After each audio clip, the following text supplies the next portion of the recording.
Welcome to Alan's Day. This is part 54 of the holiday build down in Jamestown, Tennessee.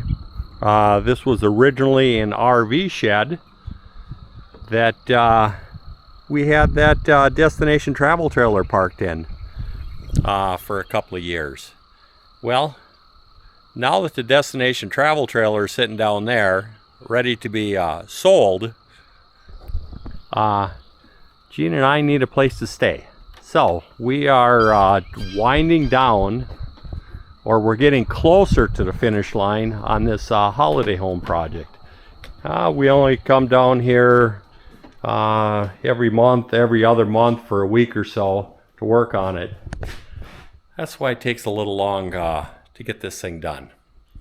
Now, today's mission, doing the finish work, some of the finish work, because our plan is, since the trailer is sitting down over there, we need a place to stay this fall when we get here. Right now it's the end of May, so I got a couple months to get this some of this stuff done. So Gene and I need to get the main bedroom done and sealed and closed off, so we got a place to stay.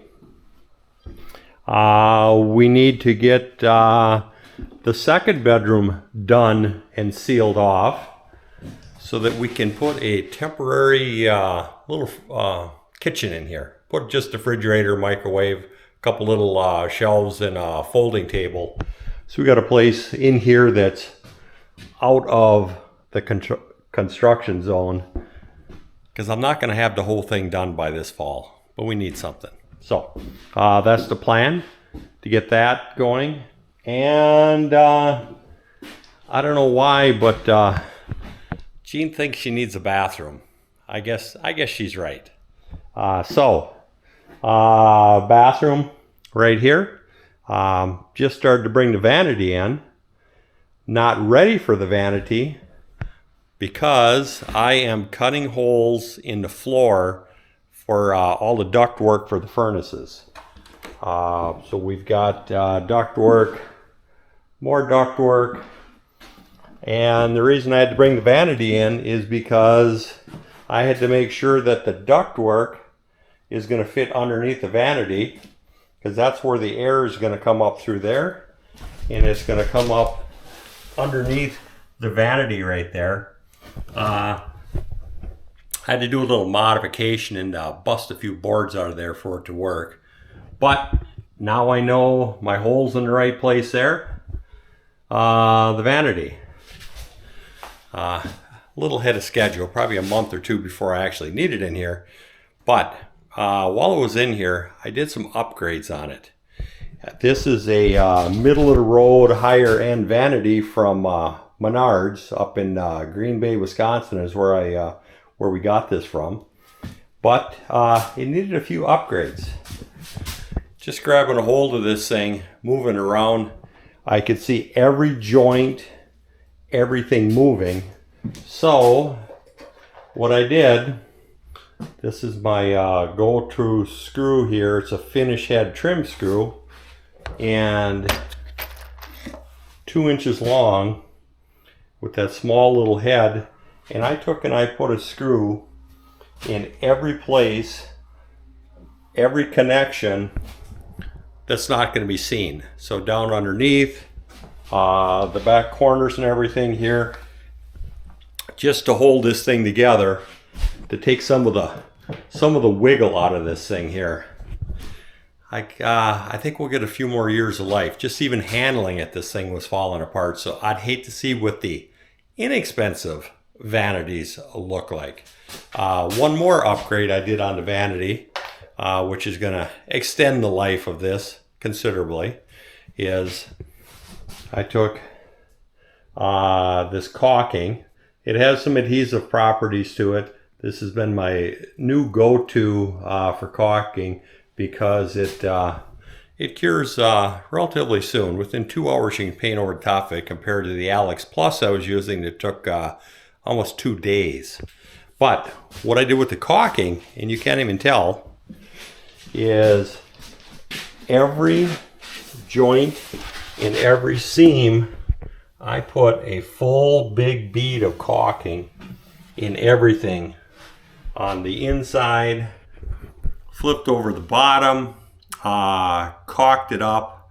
Like I said, I used pretty much a full tube of this, and when that cures out, it's going to take a whole lot more of the wiggle out of here, and it's going to keep some of the moisture out of the joints here, because once this particle board on here starts expanding, it turns junk in a real quick hurry here. So maybe someday we'll really upgrade and get a different one, but for right now, for the holiday home, Gene made a wise choice. Nice looking vanity. So that's enough on the vanity. So when you get something, don't be bashful about doing some upgrades on it, because you'll definitely find an opportunity to improve it. So, well, let me get the rest of the vents cut in here. I got one more vent to cut into here. I made myself a little drawing of where all the vents are going to go, and I am working on that one right there. So I've got to finish up, like I said, putting the rest of the ductwork in here. And the reason that I am doing all the ductwork and furnace stuff is to have someone come in. I got some quotes, some pricing. They wanted almost between $15,000 and $20,000 to put a furnace HVAC system in this house here. Went on the internet, got the very high-end furnace, air conditioner, and all the accessories. Went to Menards, got all the ductwork. Total out of pocket for everything that I need so far is a whole lot less than $5,000. So you know what? I guess I'm going to get myself educated on ductwork and furnace install. And yeah, if somebody came in here, they would have the ducts and vents all over the different place and returns, and probably a whole lot different than the way I have it set up here. But you know, this is going to work.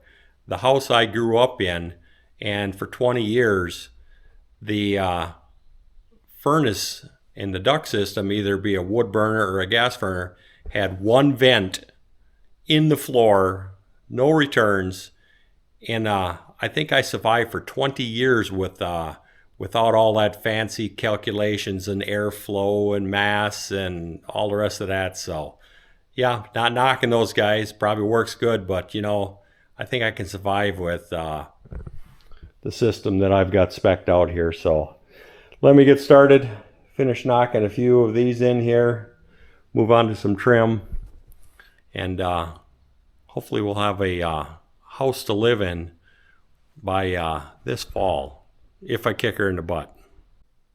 I am ready to cut a hole in the floor for the vents.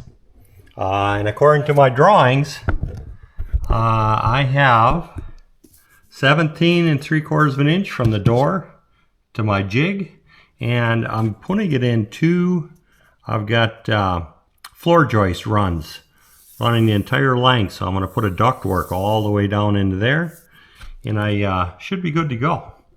I made myself a template. Always make yourself a template. And I got it all laid out, my distance from the wall here. Real simple.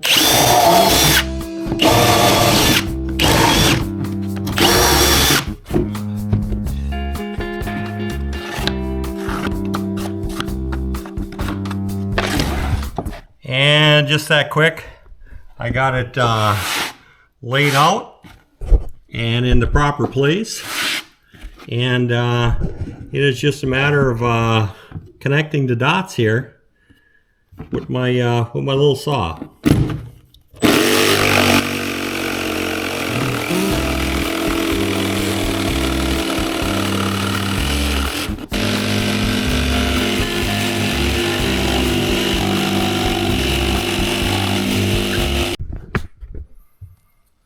And just like that, I've got a hole in the floor.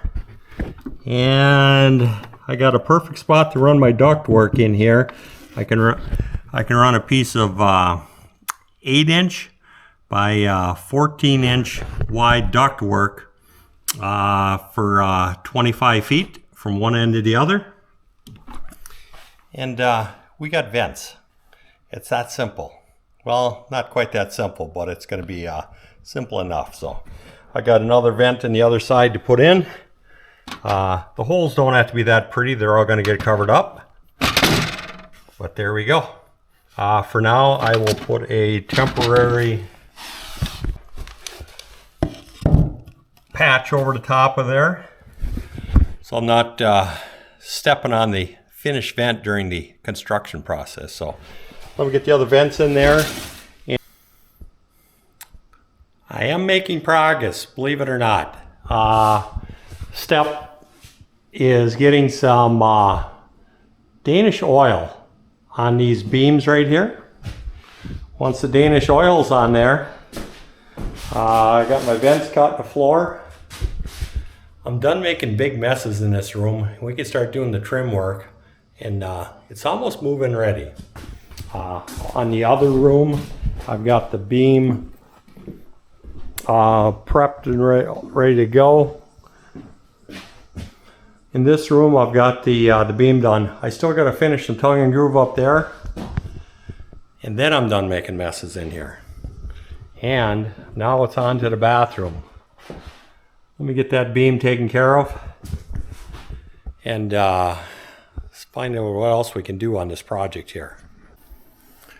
We got the bathroom beam done, and I got my ventilated hood on with my air supply down here. It does really good. It gets fresh air, and you're not breathing all that stuff in. Here's what I used on there. This is the Danish oil. Got it off of Amazon or Menards when they have it in stock. And then you need to get a good quality stain brush. Don't chintz on the brush. So this is what this is here. It's a Deck and Stain 4-inch brush. Works excellent. You got to make sure you clean it out when you're done now. Well, I think I got a little bit left in the can. I'm going to start on those beams and work my way this way. See when I get those done. Good morning. Friday morning. Been here a week. Didn't do any finish work. Now, we're getting to finish work. I'm just finishing up that peak up there. I've got it all caulked up around there after I did it. That caulk is going to dry clear. Anytime you're working on anything, make sure that you cover up every little hole that a ladybug or a spider or some critter can crawl through. Seal it up so you don't you're not building a house for insects and critters. So, all sealed up. Now, I got to do this next peak up there. Pretty straightforward. You've seen me do tongue and groove on the rest of the house here. Go back in a few videos, show you what we got, but pretty straightforward. I like this tongue and groove. It's easy, quick, and when you're done, you're done. It's got a finished coating on there. You never got to touch it again. So, literally you just pick up the board, set it up on top here in place, and grab a nailer and start nailing. We'll show you when we got a couple pieces nailed up. I'm running out of hands here to hold boards and nail. So see you once I get this wall up. Everything was going good until I heard a couple of little cracks in my scaffolding plank, my 2x6 here. I don't think I want to end up on my butt. So we need to do some upgrades. So I went out in the garage, grabbed a couple pieces of channel, and we are just going to reinforce this so I don't end up on my butt. And the channel is just going to snap over the top here. Let me get both ends measured up here. Got 14, 10, so I got 12 inches sticking out over here. I've got my ends lined up, and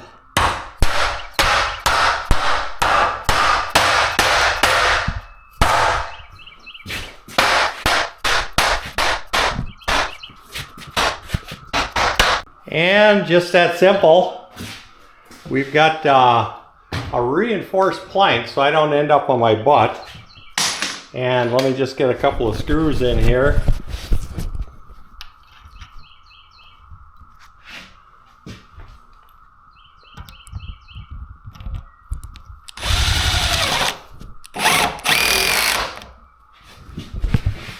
Let me get one on the other side. And I think that's my permanent ladder plank now. Gotta stop and do some upgrades once in a while. Last piece for the wall. Cutting all those angles, I recommend making yourself a template. This is the exact angle of which the pitch of the roof is. I just lay that on the board and mark it out, saw it, and they all come out perfect. Oh, I like my plank. No more wiggles and cracks on that thing anymore. So let me get this last piece up there. And I will get it caulked, clean my mess up, and I think all the dirty work is done in this room here.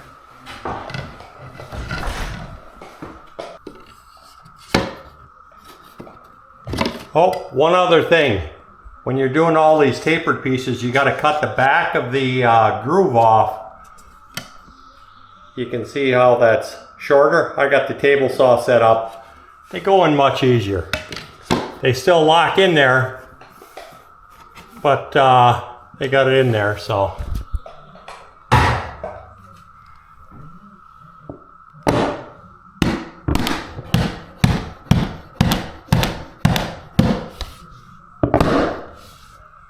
Let me get my block of wood, set it in place, nail it, caulk it, and move on to the next room. I'll bring you back when I got all that done. I think you got the general idea how we got this tongue and groove going together. I am making progress down here. This part of the video is for Gene to show her that I am getting something done down here. I'm not just down here on vacation. Give you a little guided tour. I'm sure everybody's seen this before, but this is our house. Looks a little clearer over there because we got the destination travel trailer out of there, which is down by the pond ready to get hauled out. Wonderful day today. It's 80 degrees and just a slight breeze. Doesn't get any better than that. And out on the deck here, we got the outside mostly done. I'm sure I'll find something else on here to work on. But well, let me show you what I've been working on today and yesterday. And it's in the master bedroom here. I got the beams all stained. You saw me doing that. And then the next thing I did is I finished up with the tongue and groove up in the top there. I got that all caulked. You can see that it's white. It dries clear. But I did make a big mistake. I grabbed a case of white caulking, which I never do. 99% of the time, always use clear. But anyways, there was some white caulking in there. I ran a bead of white caulking. It took me about a half hour to get all that frickin' white caulking off of there. So anyways, life lesson. Pay attention to what color caulking you got in the gun. Next area here is the bathroom. I got the vanity roughed into place here. Got a few lights and mirrors to put in here. But there again, I got the tongue and groove on that side. And the tongue and groove on that side. I am almost done with the tongue and groove. Been working on it for a while. And in this other bedroom here, right there, we got that done. And we got that done. Now I'm going to be ready for window trim and closet doors and doors on the bedrooms. It's on the list. I'll get started on that probably tomorrow. You saw that I finished up in the utility room / washer and dryers going in here. This is going to be my bathroom. There'll be a toilet there and a little stand-up shower right here. That's last on the list. But anyways, finished up with the tongue and groove. That's the last of the tongue and groove here. Not sure what I'm going to use that for, but I'll find something on there. So, well, thanks for sticking along with this video, and we'll catch you on the next one when we start getting some actual trim in here. Talk to you guys later. You get some bonus footage on this deal here. Forgot to show you. I've almost got the living room done. Got the rocking chair, got a couple of end tables. Since I got the internet hooked up on the last video, we got our TV set. What else do you need? I think Gene will have something to say about that. So now I'll talk to you guys later. Thank you for watching Alan's Day. Life is about making choices. Some things are already perfect. Some things you may choose to upgrade. This channel will show you both. Please like, subscribe, and share. Thanks again.